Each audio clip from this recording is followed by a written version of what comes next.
और एक बार फिर से आपको महाराष्ट्र ले चलते हैं, जहां पर सीएम पद की दावेदारी पर कौन से नाम इस वक्त प्रबल दावेदार हैं, उस पर क्या सस्पेंस आज दूर होगा, इस पर और ज्यादा जानकारी के लिए संवाददाता ओम देशमुख अब हमारे साथ जुड़ चुके हैं। ओम, महायुति की बड़ी जीत के बावजूद सीएम पद के दावेदार के नाम का ऐलान अभी तक नहीं हो पाया, बड़ा सस्पेंस बरकरार है। आला कमान से मुलाकात के बाद सस्पेंस पर से पर्दा उठेगा आज? स्वाति, जीत तो बहुत बड़ी मिली है भाजपा और महायुति को। 230 से ज्यादा 225 से ज्यादा सीटें बीजेपी प्रणीत महायुति को मिली है। लेकिन फिर भी मुख्यमंत्री पद के ऊपर जो पैच है वो अभी भी फंसा हुआ है।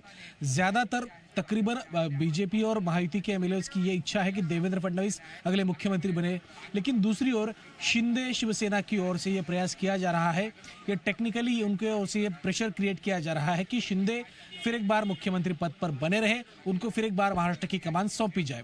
दूसरी ओर अगर हम देखें तो बीजेपी और महायुति के अन्य घटक दल जो है, घटक सहयोगी दल है, उनकी यह अपेक्षा है कि देवेंद्र फडणवीस महाराष्ट्र के मुख्यमंत्री बने। इसमें सबसे इंपॉर्टेंट बात यह है कि राज्य के दूसरे उप मुख्यमंत्री अजित पवार ने इसके बारे में, अजित पवार की पार्टी के द्वारा कई नेताओं ने ऐसे महत्वपूर्ण स्टेटमेंट्स दिए हैं कि देवेंद्र फडणवीस हो या फिर बीजेपी हो, जिनको सबसे ज्यादा लोगों ने मत दिया है, एमएलएस को चुन के दिया है, उनको हमारा समर्थन रहेगा। तो एक प्रकार से इनडायरेक्टली राष्ट्रवादी अजित पवार गुट की ओर से बीजेपी को और स्पेसिफिकली देवेंद्र फडणवीस को मुख्यमंत्री बनने के लिए सपोर्ट किया गया है, ऐसा दिख रहा है। इस दौरान देवेंद्र फडणवीस और अजित पवार की एक मुलाकात भी हुई, ऐसी भी चर्चा सुनने में आ रही है।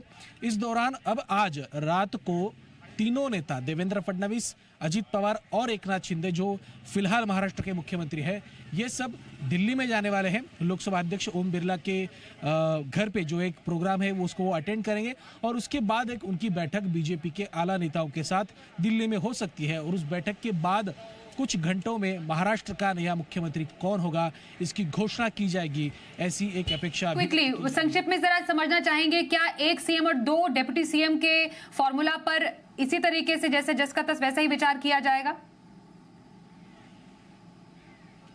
देखिए स्वाति, आपने बोला संक्षिप्त में सुनना चाहेंगे, क्योंकि शिवसेना हो उनकी 57 सीट्स है और दूसरी ओर अजित पवार है उनकी 40 सीटें हैं। तकरीबन दोनों दलों में बहुत कुछ बड़ा फासला एमएलएस की संख्या में नहीं है, तो दोनों दलों को एक समान न्याय मिलना चाहिए, ऐसी भूमिका दोनों दलों की ओर से व्यक्त की जा रही है। उसी दौरान और इसी बैकग्राउंड को लेकर दोनों दलों को साथ साथ एक समान मंत्री पद और एक समान जो सत्ता की भागीदारी है वो मिलना अपेक्षित है। इसकी वजह से एक सीएम और दो डिप्टी सीएम, ये फॉर्मूला जो अभी है वो जस के तस वैसा ही कायम रहेगा। ये इंफॉर्मेशन हमें सूत्रों के हवाले से कर स्वाति।